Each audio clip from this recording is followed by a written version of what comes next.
Halo, Assalamualaikum. Kami baru saja keluar dari maktab dekat Arafah.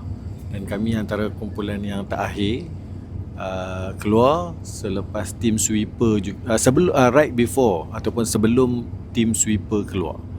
Jadi boleh katakan almost semua jemaah kita sudah pun mula bermabit di Muzdalifah. Alhamdulillah kita dah dapat tengok juga rakan tabung haji kita, Mr. Kamal Ijai ada dekat sana. Dia ada kongsi video ni dekat sana, yang mana tim jemaah kita dah mula bermabit untuk sebahagian malam dekat Muzdalifah sebelum meneruskan perjalanan mereka ke Mina.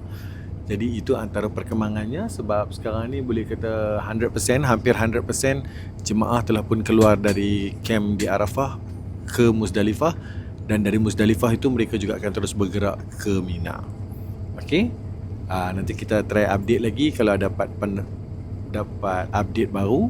Tapi itu adalah antara perkembangan perjalanan mereka. Kita doakan semuanya berjalan dengan lancar, sebab esok Malaysia dah raya. Selamat Hari Raya semua. Enjoy.